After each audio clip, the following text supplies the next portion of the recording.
किया गया मुस्लिम संगठन के द्वारा। देखिए, जिन्होंने बहिष्कार करने का जिन्होंने फतवा जारी किया है वो मेरे बहुत अजीज़ हैं, मैं उनका बहुत सम्मान करता हूँ। मैं आदरणीय मदनी साहब का उनके मेरे परिवार के पुराने रिश्ते रहे, इस नाते मेरा उनके प्रति मेरे मन में बहुत सम्मान है, हृदय में बहुत सम्मान है। ऐसे में उन्होंने जो भी बहिष्कार का उन्होंने ऐलान किया है वो भी मेरी सराखों पर। मैं उनसे बहुत छोटा हूं, मैं उनके ऊपर कोई टिप्पणी नहीं करूंगा, बट हाँ, मेरी भी एक छोटी नाराज़गी शिकायत है।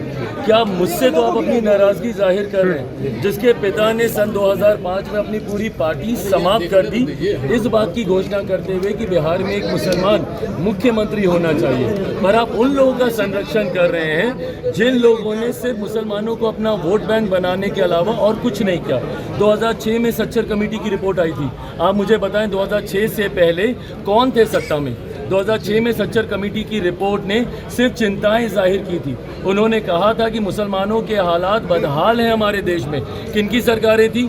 थोड़े समय के लिए अटल जी की सरकार आप छोड़ दीजिए, लंबे समय तक कांग्रेस की सरकार। बिहार में किसकी सरकार? कांग्रेस के बाद 15 साल तक राजद की सरकार। तो जिन लोगों ने मुसलमानों को हाशिए पे पहुंचाने का काम किया, उनका तो ये संरक्षण कर रहे हैं, और जिन लोगों ने अपनी पूरी पार्टी समाप्त की उनसे आपको नाराज़गी है। बहरहाल मैं पुनः कहता हूं कि मेरे सराखों पर मैं मेरे पिता के विचारों को लेकर आगे चल रहा हूं, मैं उनकी सोच को लेकर आगे चल रहा हूं, सामाजिक न्याय की, सामाजिक सद्भावना की सोच को लेकर आगे चल रहा हूं। आज मुझे बताइए ना, मैं तो हिंदू हूं ना, मैं क्यों कर रहा हूं इसका आयोजन? इसीलिए कर रहा हूं ना कि जब तस्वीरें जाती हैं कि हिंदू मुस्लिम एक साथ बैठकर खाते हैं तो भाईचारा बढ़ता है, समाज में एकता की भावना जाती है। बट ऐसे धार्मिक संगठन जब पक्षपात करते हैं तो कहीं ना कहीं ऐसे आयोजनों में भी राजनीति होने लग जाती है, जो इन आयोजनों की पवित्रता के लिए उचित नहीं है। आरजेडी क्या मुस्लिम वोट बैंक पॉलिटिक्स खेल रही है बिहार में? 100% किया इन लोगों ने मुस्लिम वोट बैंक। अरे भैया आप लोगों को बॉयकॉट किया गया मुस्लिम संगठन के द्वारा। देखिए, जिन्होंने बहिष्कार करने का जिन्होंने फतवा जारी किया है वो मेरे बहुत अजीज़ हैं, मैं उनका बहुत सम्मान करता हूँ। मैं आदरणीय मदनी साहब का उनके मेरे परिवार के पुराने रिश्ते रहे, इस नाते मेरा उनके प्रति मेरे मन में बहुत सम्मान है, हृदय में बहुत सम्मान है।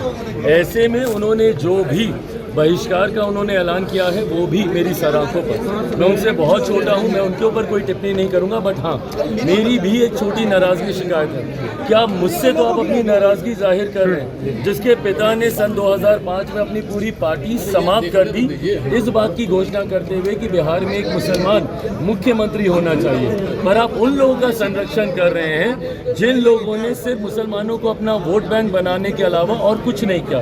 2006 में सच्चर कमेटी की रिपोर्ट आई थी, आप मुझे बताएं 2006 से पहले कौन थे सत्ता में? 2006 में सच्चर कमेटी की रिपोर्ट ने सिर्फ चिंताएं जाहिर की थी। उन्होंने कहा था कि मुसलमानों के हालात बदहाल हैं हमारे देश में। किनकी सरकारें थी?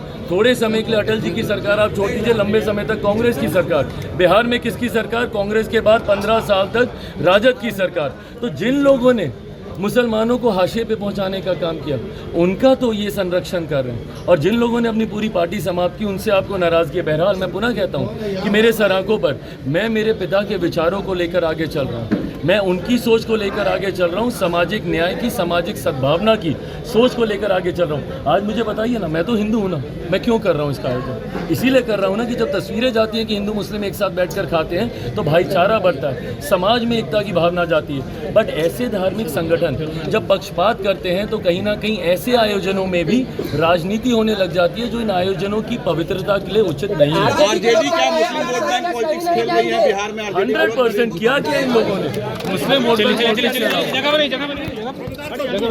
अरे भैया